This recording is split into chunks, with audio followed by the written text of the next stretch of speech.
loyalty, honour, respect. When you lose even one of those, you take something away from those around you. The ones you love, your friends. We let down those closest to us, without ever realising we'd done so. The people that didn't leave work at night, they worked the rail.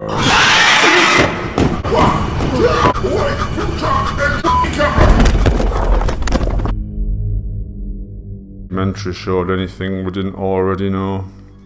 People had just become distraction, or rather, overreaction began straight away.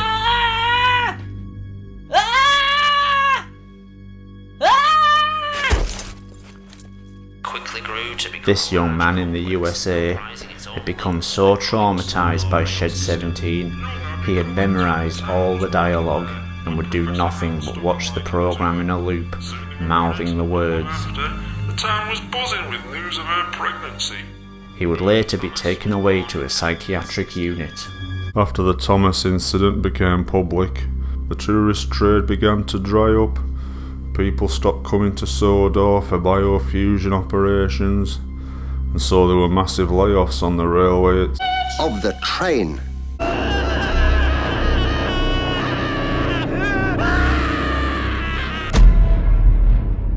With the documentary came the public outcry and the media's need for a scapegoat. The Gates family were in hiding. The fat c*** had vanished with all his money, and there I was, in full public view, being blamed for the whole thing. Do you want to apologise? Because frankly, you should know better than that. Bloody hell. I was finally given the chance to tell my side of the story on national television, tell people what actually happened, and acquit myself in the eyes of the public. Mr. Hartley, are you to blame for the events on Sodor Island? Well, let me tell you, I am not. I am totally to blame for what happened to Thomas and all his friends, and I'd do it again tomorrow. Last time I go on Channel 4. I worked closely on the television series in the early 80s. Then I heroically decided to speak. As the government finally relented and shut down the whole biofusion operation on Sodor, a tragic dilemma faced the scientists. Some people were still in the biofusion process. Being in process is the last place anyone wants to be. They had to complete their procedures quickly, or they'd be left to die. That meant turning them into the simplest form of life that existed, love of trains. They'd made a pact to become engines.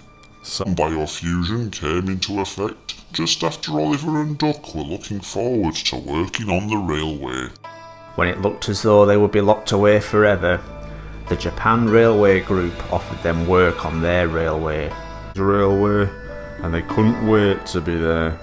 Unfortunately, arriving in Tokyo, Duck and Oliver would find that, under Japanese law, they weren't recognised as human beings, and so had no rights at all. They would soon learn their true fate.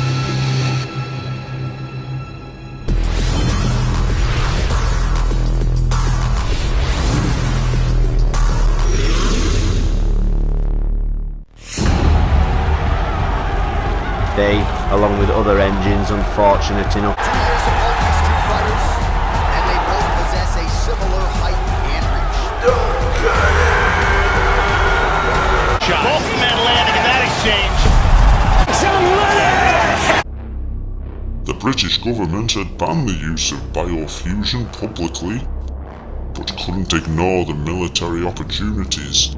Selling war to the world was too profitable. Hit Logistics was the military contractor secretly tasked with continuing the work Sodor research had begun. The first task was finding as many engines as possible. One was an old colleague we all called Friend. Even when he was being interviewed for the Shed 17 documentary, he was neck deep in secret government research. His biggest dream was much more sinister. Project G-1 was Professor Owen Ruth's dream. the breaking down of biofused matter to their very cells, and then deprogramming them. Engine remains being reused to form anything they wanted. In the project, these cells have their DNA instructions removed. Biofused stem cells, which can then adapt and assume any form necessary. It is for this purpose we have begun making extensive research into twins. Annie Clarabella and Kevin Diesel had met as rail enthusiasts, fallen in love, and gotten married within weeks of meeting. The next step in their eyes was to become biofused.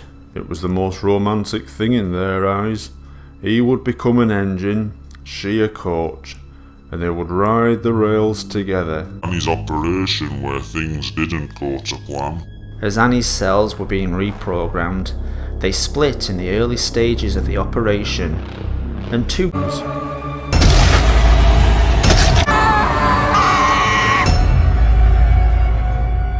I don't even want to tell you what they found in the toilets. Following this disaster, It must have taken him all of 2 seconds. Hit Logistics weren't just interested in how twins were created. It was the abilities they had because of it. Boss, essentially, these are the same person. Hit Logistics would use what they had learned to work on duplication. A volunteer soldier could be biofused exponentially, creating copies of those cells.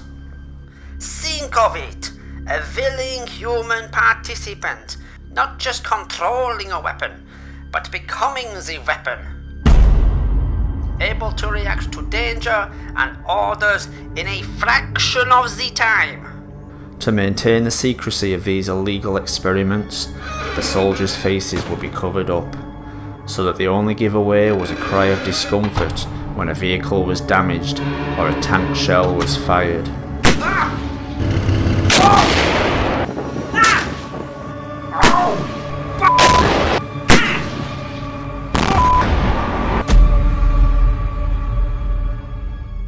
But Professor Ruth wanted to take these experiments further, to duplicate his deprogrammed cells to assimilate any biofused matter it made contact with, to assume any form of any size. Think of the possibilities. A weapon dropped into a city that can take any form it wishes and adapt any organic material it finds. Whole communities of people removed and left empty for occupation. Stage 1 is the secure storage of biofused genetic matter in stasis. Stage 2 will involve the release of this material, in secure conditions of course. To release this material in an uncontrolled state would be disastrous. There was nothing they wouldn't try in that place, even experimenting with mirrors. As well as mirror testing, work on Hit Logistics would also be seen as a welcome refuge from another threat on Sodor. Steamies, we called them. They started out as rail enthusiasts, train spotters. They loved engines, but where was the harm in that? But when Most were seen as enthusiastic volunteers on the railway, some getting I had nothing to do with any of that business. Not after the first time. With the closure of the railways, the engines were hidden away, and the steamies would go underground and bide their time. And it would be 30 years. With protests aimed at the government and Hit Logistics, Most efficient way possible. but it would be the most insignificant death of all that would have the most devastating effect, and to her twin, nearly 20 miles away. Meanwhile, the remains of the engines would be disposed of. The remains at Hit Logistics would be moved off-site to a quarry in the Blue Mountains of Sodor. 6,000 pounds of desiccated biofused matter. Its location the real mystery. And tending to this top secret site, as pressure from the media increased, and fearing more bad press, Project G-1 was put on hold, its future uncertain. Stage 1 stored away in what Professor Ruth called a controlled environment. He dug his own grave appearing in that documentary, as well as working at Hit Logistics. But he didn't see anything wrong in that.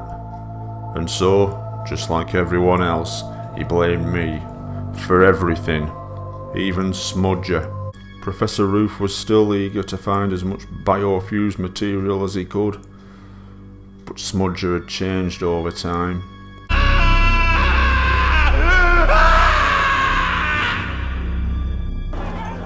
This would be the final act of Hit Logistics, closing down all their research and destroying evidence. Soon, there would be nothing left to even prove their existence. That was what they hoped. They didn't count on one final desperate act.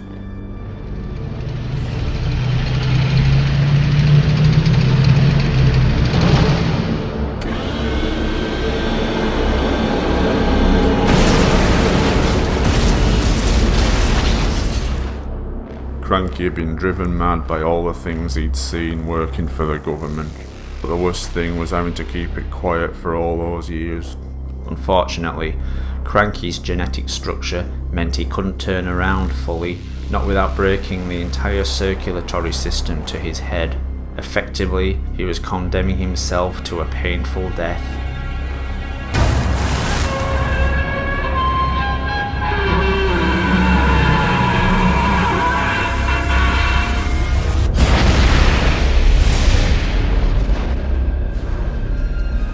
I believe Cranky knew the consequences, and he knew it had to be done. But his wouldn't be the only sacrifice that day.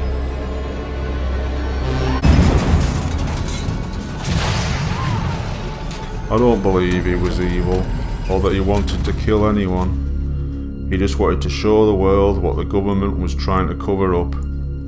He didn't know what was in there, or the damage he'd do. Would stasis container of Project G Stage 1.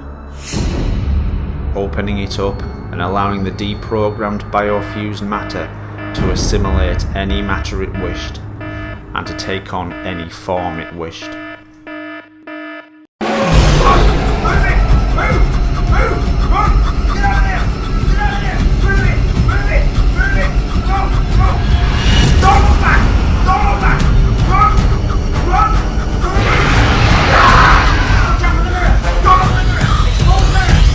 Lads, I looked at the mirror. I looked at the mirror, lads. Lads! They were dragged into the canister.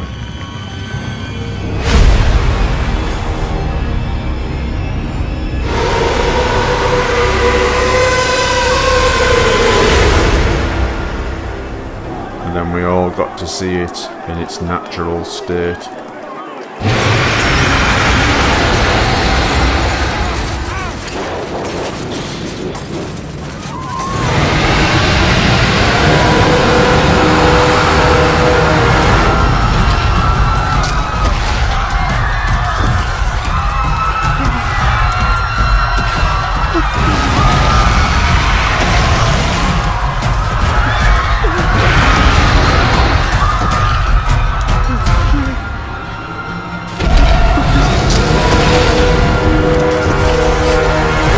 The reality of the situation sunk in, government forces were deployed.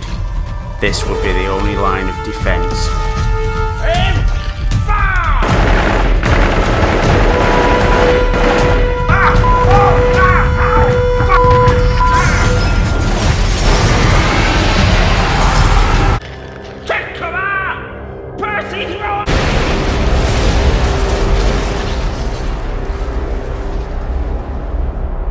Gordon's alive!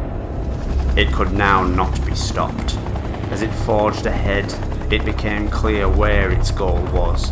More biofused cells, more life, more engines. It had to assimilate cells to grow, to live, to spread. Blue Mountain Quarry. The site of thousands of tons of dead, desiccated biofused matter, hidden from the outside world. A rich source of matter which would make Project G-1 indestructible.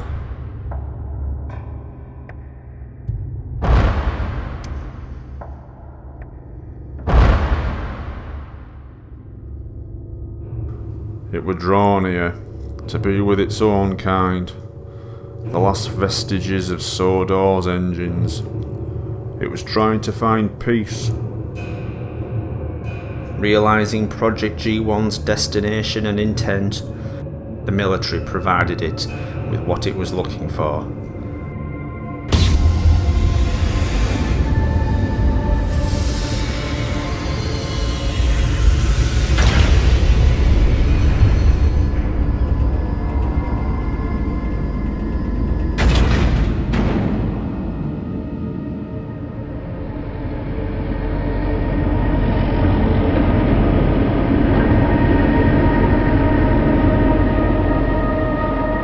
The last engine whose fate everyone had asked about for years.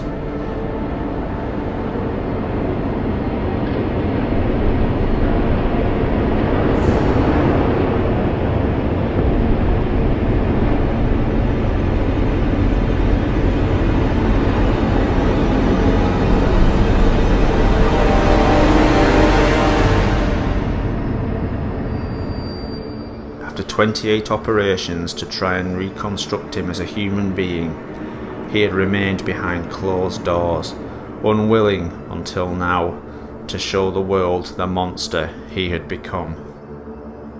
That wasn't the Thomas I knew.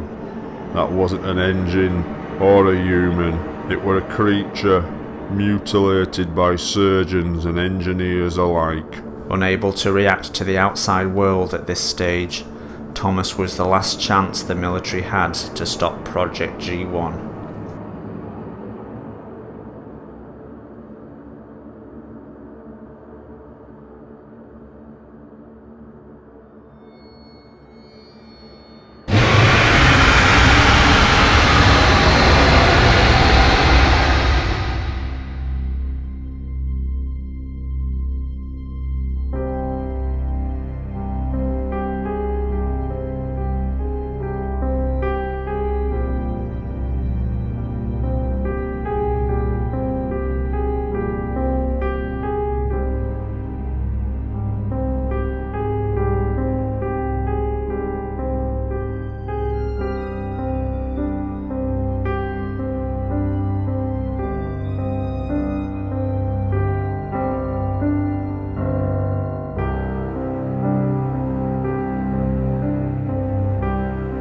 Finally, the nightmare were over.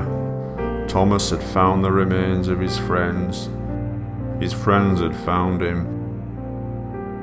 Sodor Island's favourite sons would finally be at peace.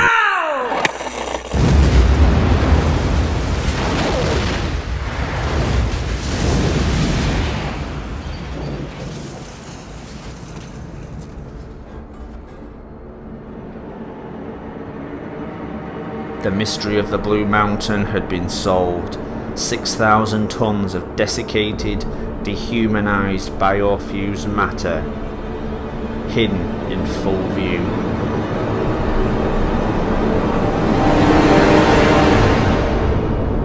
And now used as a weapon.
This was the military's plan all along.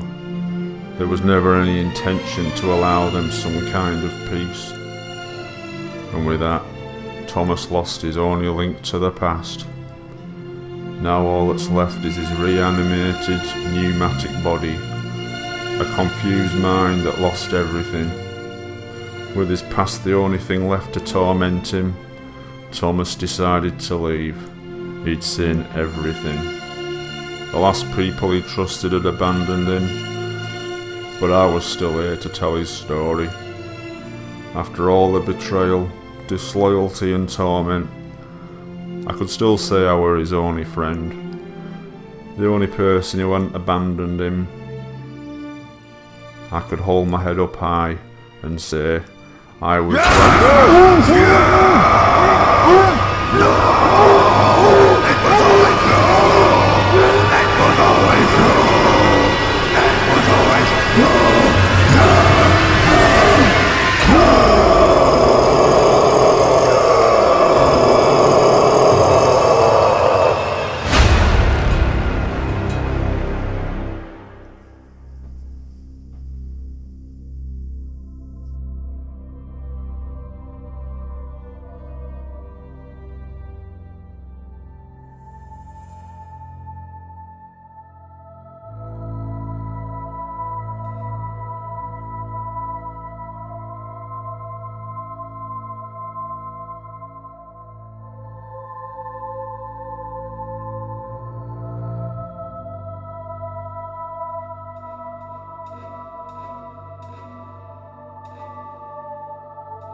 Keith? Keith? Keith? Can you hear me, Keith? Can you hear me, Keith? Stay with me now. Stay with me now. Okay, we have to shock him. Clear? That will not be necessary. Who are you? Who is this man? What's he doing here? This man is in our care. You have no right to be here. Relax, Mr. Hartley. You are in our capable hands now.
Well, Mr. Hartley, you've been quite the thorn in our side, the wrench in our works, the leaves on our rails. Never one to shy away from the media, were you, Mr. Hartley? Always another revelation about your faithful employer. Never a care for the trouble you caused, the innovations you've hampered, initiatives you've stalled, the jobs you've lost, the challenges to this island's human supremacy. Well, we've got a very special place for you here, somewhere you can't open your big mouth or interfere anymore. And don't worry, Mr. Hartley, you're among friends here. This is where everyone ends up once they've become troublesome.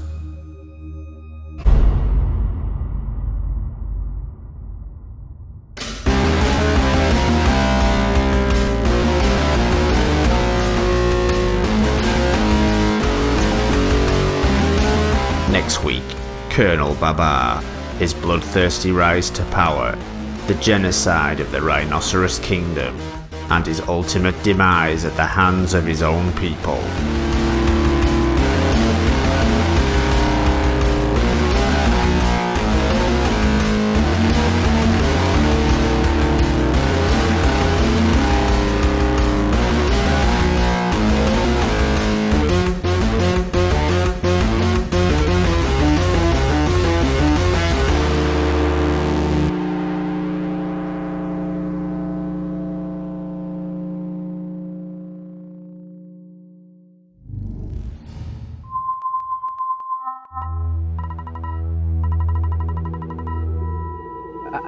I don't know about this.